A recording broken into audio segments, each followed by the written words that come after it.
জয় মা তারা। নমস্কার, আমি জ্যোতিষী গৌতম কুমার। আজকের আলোচনার মূল বিষয়, আগামীকাল 14ই জুন থেকে 28শে জুনের মধ্যে সিংহ রাশি সিংহ লগ্নের জাতক বা জাতিকারা এই তিনটি গ্রহ রাজকীয় চালে রাজার হালে জীবন কাটাতে চলেছেন। আপনি যদি সিংহ রাশি অথবা সিংহ লগ্নের জাতক বা জাতিকা হয়ে থাকেন, তাহলে বিশেষ করে এই ভিডিওটি না কেটে না স্কিপ করে সম্পূর্ণ দেখার চেষ্টা করুন। কেননা এই ভিডিওর মধ্যে আমি আপনাদের 11টি শুভ খবর জানাবো। 11টি শুভ খবরের পাশাপাশি দুটি বিষয় আপনাকে সাবধানতা অবলম্বন করতেই হবে। যদি আপনি সতর্ক হতে পারেন এই দুটি বিষয়, তাহলে কোনো বিপদই কিন্তু আপনাকে এই 15 দিনের মধ্যে স্পর্শ করতে পারবে না। তাহলে বন্ধুরা, আসুন দেরি না করে মূল পর্বে যাওয়া যাক। কিন্তু ভিডিওটি শুরু করার আগে আমরা প্রথমে এই তিনটি গ্রহর বিষয় জেনে নিই, তাহলে আমাদের অনেক ক্ষেত্রে বুঝতে সুবিধা হবে। তিনটি গ্রহর মধ্যে প্রথম গ্রহ সূর্যদেব। সিংহ রাশির অধিপতি গ্রহ সূর্য। সূর্যদেবকে মানা হয় 9টি গ্রহের মধ্যে রাজা গ্রহ। সূর্যদেব পিতৃকারক গ্রহ। সূর্যদেব কর্মের দেবতা, সম্মানের দেবতা, শত্রু নাশের দেবতা সূর্যদেব। সূর্যদেবের কৃপা আশীর্বাদে সিংহ রাশির স্বপ্নগুলো পূর্ণ হতে চলেছে। বুধ রয়েছে। বুধকে মানা হয় বিদ্যার কারক গ্রহ, বুদ্ধির কারক গ্রহ, ম্যানেজমেন্টের কারক গ্রহ। তাই আপনার তীক্ষ্ণ বুদ্ধি খাটিয়ে, কৌশল খাটিয়ে এই সময়ে কিন্তু আপনি যে কোনো মানুষকে আপনার নিয়ন্ত্রণে নিয়ে আসতে পারবেন এবং কঠিন কাজগুলো আপনি খুব সহজে কমপ্লিট করতে পারবেন। তাছাড়া দেবগুরু বৃহস্পতিকে মানা হয় 9টি গ্রহর মধ্যে শ্রেষ্ঠ গ্রহ, শুভ গ্রহ, গুরু গ্রহ। দেবগুরু বৃহস্পতিকে মানা হয় কর্মের দেবতা, সম্মানের দেবতা, সন্তানের দেবতা, বিদ্যার দেবতা এবং শান্তির দেবতা দেবগুরু বৃহস্পতি। এই তিনটি গ্রহ রাজকীয় চালে সিংহ রাশি সিংহ লগ্নের জাতক বা জাতিকাদের জীবনে আসবে চরম উন্নতি। 11টি শুভ খবরের মধ্যে প্রথম শুভ খবর, আপনার শরীর মন ভালো থাকবে। শত্রু নাশ, অনেক দিনের স্বপ্ন পূর্ণ হতে চলেছে। অনেক দিনের আটকিয়ে থাকা অর্থ আপনি এবার রিটার্ন পেতে চলেছেন। আপনার বন্ধ ভাগ্যের তালা খুলতে চলেছে। দীর্ঘদিনের আশা আপনার পূর্ণ হতে চলেছে। এই সময়টা কিন্তু আপনি গাড়ি বাড়ি বিষয় সম্পত্তি ক্রয় করতে চলেছেন। দেবগুরু বৃহস্পতির আশীর্বাদে, আপনার রাশির অধিপতি গ্রহ রবির আশীর্বাদে, বুধের প্রভাবে আপনারা কিন্তু প্রভাবশালী হতে চলেছেন। আপনি যদি বেকার বা বেরোজগার থাকেন, কাজকর্মগুলো এবার পেতে চলেছেন। তাছাড়া আপনি হয়তো ব্যবসা করছেন, ব্যবসা ক্ষেত্রেও কিন্তু আপনার উন্নতি রয়েছে। ওই ব্যবসা চলাকালীন আপনি অধিক লাভজনক ব্যবসা শুরু করতে পারেন। তাছাড়া আপনার কিন্তু হঠাৎ অর্থ প্রাপ্তি রয়েছে। সেই অর্থ বিজনেসের মাধ্যম দিয়ে পেতে পারেন। হয়তো আপনি পটকা বিজনেসে যুক্ত রয়েছেন, সেখান দিয়ে পেতে পারেন। লটারির মাধ্যম দিয়েও পেতে পারেন। তাই দুভাগ্যর লটারি আপনি কাটতেই পারেন। কেননা সিংহ রাশির ইষ্ট দেবতা দেবাদিদেব মহাদেব, মহাদেবের আশীর্বাদ কিন্তু আপনি পেতে চলেছেন। তাই বন্ধু, গুলিয়ে ফেললে চলবে না। কেননা মহাদেব কিন্তু এই 9টি গ্রহকে নিয়ন্ত্রণ করে। তাই মহাদেবের কৃপা আপনি পেতে চলেছেন 100%। তাই আপনার জীবনে যা কিছু ঘটবে সব মহাদেবের ইচ্ছাই ঘটবে। এই সময়টা কিন্তু আপনার সুখ প্রাপ্তি রয়েছে, সন্তান সুখ প্রাপ্তি রয়েছে, স্বামী স্ত্রী সুখ প্রাপ্তি রয়েছে। বর্তমান সময় যারা প্রেম ভালোবাসার মধ্যে যুক্ত রয়েছেন, তাদের সময়টাও কিন্তু অনুকূল রয়েছে। তাই এই শুভ সময়টা আপনারা আপনাদের স্বপ্নগুলো পূরণ করতে পারেন।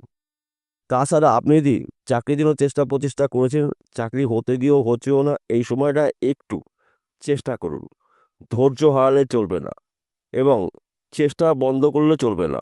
আপনার ধৈর্য, আপনার চেষ্টা, আপনার পরিশ্রমী কিন্তু আপনার স্বপ্নগুলো পূরণ করতে পারে। তাই এই বিষয়গুলো কিন্তু আপনার সবসময় মনে রাখতে হবে। এই তিনটি গ্রহ শুভ অবস্থায় রয়েছে, কর্ম কিন্তু আপনাকেই করতে হবে, পরিশ্রম আপনাকেই করতে হবে। মহাদেবের কৃপায় আপনার মধ্যে সাহসিকতা দেখতে পাওয়া যাবে। এই সময়টা কিন্তু শত্রু আপনাকে দেখে রাস্তা পরিবর্তন করবে। কেননা আপনার রাশির অধিপতি গ্রহ সূর্য, সূর্য রশ্মিতে আপনার জীবনে অশুভ শক্তিকে বিনাশ করে শুভ শক্তির আবির্ভাব কিন্তু হতে চলেছে। তাই এই শুভ সময়টা আপনারা আপনাদের গুরুত্বপূর্ণ কাজগুলো শুরু করতে পারেন, গুরুত্বপূর্ণ কথাবার্তাগুলো আলোচনা করতে পারেন। অনেক দিনের মামলা মকদ্দমা থেকে আপনি কিছুটা হলেও রেহাই পেতে চলেছেন। তাছাড়া পৈতৃক সম্পত্তি নিয়ে যদি সমস্যা থাকে, এবং আইনে কোনো সমস্যা থাকে, ওই সমস্যার কিন্তু সমাধান হতে চলেছে গুরুজন ব্যক্তির আশীর্বাদে। আপনারা কিন্তু এই সময়টা আপনাদের স্বপ্নগুলো পূরণ করতে পারেন। এবং আপনি যদি জমি জায়গায় ব্যবসা করছেন, প্রমোটারি করছেন, জমি জায়গায় যদি মিলিয়ে কাজ করছেন, এই সময়টা কিন্তু আপনার শুভ রয়েছে। রাতারাতি আপনি একজন লাখপতি কোটিপতি হতে পারেন। তাছাড়া আপনারা যদি এক্সপোর্ট ইম্পোর্টের বিজনেস করেন, এই সময়টা কিন্তু আপনার অনুকূলে রয়েছে।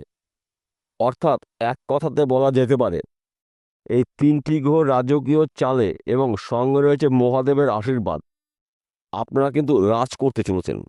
তাই আপনাদের ভাগ্যের চাকা যখন তখন যে কোনো সময় কিন্তু ঘুরে যেতে পারে। তাই এই বিষয়গুলো আপনারা সবসময়ের জন্য অ্যালার্ট থাকুন। সুযোগ কিন্তু একটিও হাতছাড়া করা যাবে না। সুযোগগুলো পেলে সেই সুযোগে সৎ কাজ করুন। দেখুন আপনার অনেক ক্ষেত্রে আপনার পরিবর্তন হতে পারে।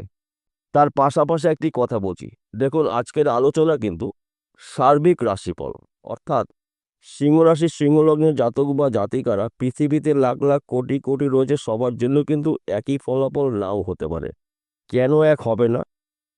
সিংহ রাশির জাতক বা জাতিকাদের বয়স আলাদা আলাদা রয়েছে, জন্ম সাল আলাদা আলাদা রয়েছে, জন্ম মাস আলাদা রয়েছে, জন্ম নক্ষত্র আলাদা আলাদা রয়েছে, এমনকি চিন্তাভাবনাও কিন্তু আলাদা আলাদা রয়েছে। তাই আপনাদের জন্মকুণ্ডলী অভিজ্ঞ জ্যোতিষী দিয়ে বিচার বিশ্লেষণ করে নিন। আপনার জন্মকুণ্ডলিতে এই 3টি গ্রহ কিন্তু শুভ থাকতে হবে, অর্থাৎ আপনার রাশির অধিপতি গ্রহ রবি শুভ থাকতে হবে, দেবগুরু বৃহস্পতি শুভ অবস্থায় থাকতে হবে এবং যুবরাজ গ্রহ বুধ শুভ অবস্থায় থাকতে হবে। তার পাশাপাশি ভাগ্যভাবকেও আপনার জানতে হবে, কেননা ভাগ্য সাথ না দিলে কিন্তু আপনার উন্নতি করার ক্ষেত্রে বাধা সৃষ্টি হতে পারে। তাই এই বিষয়গুলো যদি আপনি একটু আগের থেকে জেনে রাখতে পারেন, তাহলে কিন্তু আপনার উন্নতি করা কেউ ঠেকাতে পারবে না।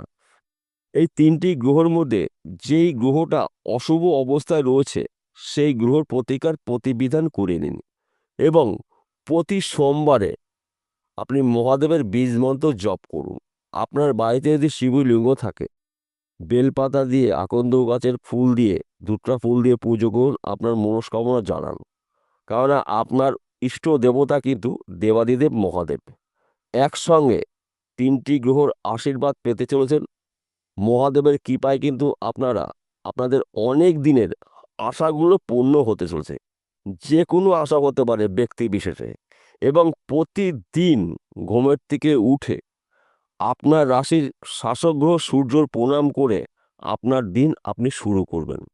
দেখুন সেই কাজগুলো আপনি কিন্তু খুব সহজে কমপ্লিট করতে পারবেন। তাছাড়া প্রতি রবিবারে সূর্যদেবের জল অর্ঘ্য করুন। তামার পাত্রের মধ্যে একটু জল নিন, একটি নিখুঁত পাকা কল আপনাকে নিতে হবে, জবা ফুল দিয়ে আপনি সূর্যদেবের জল দান করুন। দেখুন আপনার জীবনে যা কিছু ঘটবে অকল্পনীয়, আপনি নিজেও কখনো কল্পনা করতে পারেননি। এই কয়েকটি মাত্র নিয়মের মধ্যে আপনাকে থাকতে হবে। উন্নতি যদি আপনি করতে চান, আপনার রাশির অধিপতি গ্রহ সূর্যকে স্ট্রং করতে হবে, শুভ রাখতে হবে। তবে কিন্তু আপনার উন্নতি করা কেউ ঠেকাতে পারবে না। এবং কখনো কোনো সময় ভুল করেও পূর্ব দিকে দাঁড়িয়ে বা বসে বাথরুম করবেন না। আমি আপনাদের কাছে অনুরোধ করছি, এই ভুলটা কখনোই কিন্তু আপনারা করবেন না। এবং শুভ কাজগুলো যখন শুরু করবেন, আপনি বেছে নেবেন রবিবারটা এবং সকাল 6টার থেকে সকাল 9টার মধ্যে সেই শুভ কাজগুলো শুরু করা। দেখুন আপনার যা পরিবর্তন হবে আপনি নিজেও কখনো কল্পনা করতে পারেননি। বিষয়টা বোঝা গেল? নমস্কার বন্ধুরা, আবার দেখা হবে।